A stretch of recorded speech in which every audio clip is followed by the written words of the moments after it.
नमस्कार बच्चों, इस वीडियो में प्रतिस्थापन विधि से समीकरण को सॉल्व करना सीखेंगे।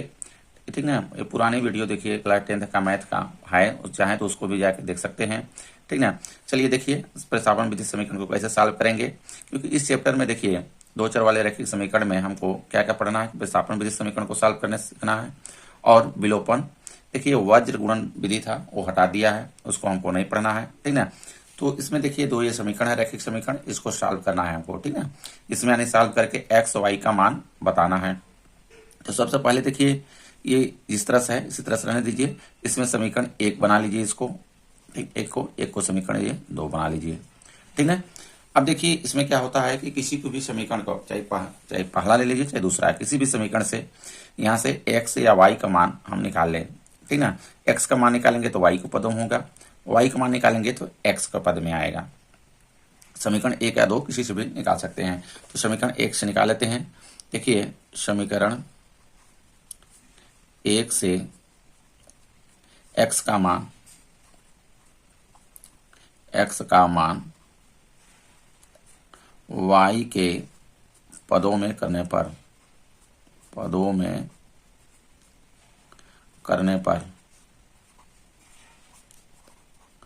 ठीक ना। तो इसमें देखिए समीकरण है मेरा x धन वाई बराबर 14 है। इसको x का मान निकालेंगे यहाँ से, तो x का देखिए मान निकालेंगे तो x तो देखिए इधर रहेगा, y को ले आएंगे इस साइड पक्षांतर कर देंगे, तो इधर देखिए 14 है पहले से। ठीक है। और y को ले आएंगे इस साइड तो ऋण में देखिए y हो जाएगा, यानी x के पदों हो गया। इसमें चाहे समीकरण हम इसको 3 बना लें। ठीक है। अब देखिए जिससे निकाले हैं जिस समीकरण में से उसमें मान नहीं रखेंगे, नहीं प्रतिस्थापित करेंगे, हम दूसरे में रखेंगे, इसमें रखेंगे। ठीक ना। समीकरण 2 में प्रतिस्थापित कर देंगे।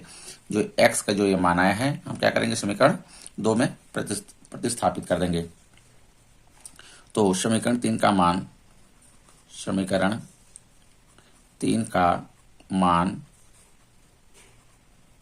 समीकरण 2 में प्रतिस्थापित करने पर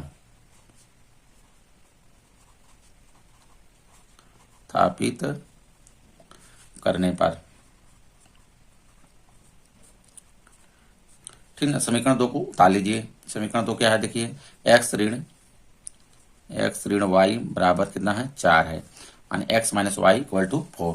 इसी में देखिए मान को रख देंगे। x का मान कितना है 14 ऋण वाई है। ठीक है। x के स्थान पे हम रख लेंगे, तो यहाँ पे देखिए 14 ऋण में y हो जाएगा और ऋण y बराबर 4 हो जाएगा। ठीक है। अब देखिए यहाँ से y देखिए माइनस में है, ये माइनस में है, ये प्लस में हो जाएगा। ठीक है। यानी प्लस हो जाएगा, ये हो गया ऋण में 2y हो जाएगा, ये 2y जुड़ जाएगा। ठीक है। ये हो गया 4। अब यहाँ से देखिए इसका मान हमको निकालना है, इसको रहने देंगे इधर है, यानी ऋण में 2y इधर रहेगा, इधर देखिए 4 है, 14 को ले आएंगे इस साइड पक्षांतर कर देंगे, तो आ जाएगा देखिए माइनस में, यानी ऋण में 14 हो जाएगा।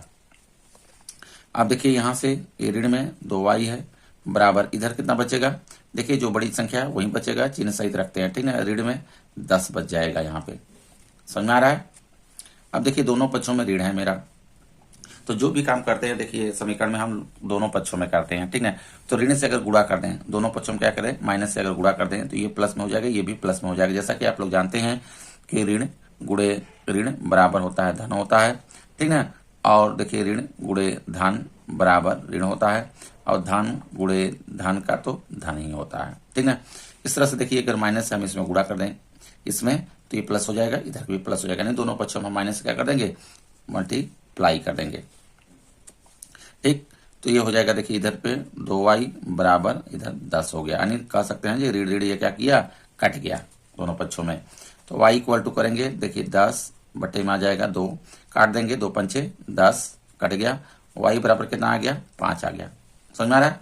अब y का मान जो है किसी भी समीकरण में हम प्रतिस्थापित कर सकते हैं, समीकरण 1 चाहे समीकरण 2 किसी में भी। तो देखिए y का मान समीकरण 1 में कर दे रहे हैं, 1 में प्रतिस्थापित करने पर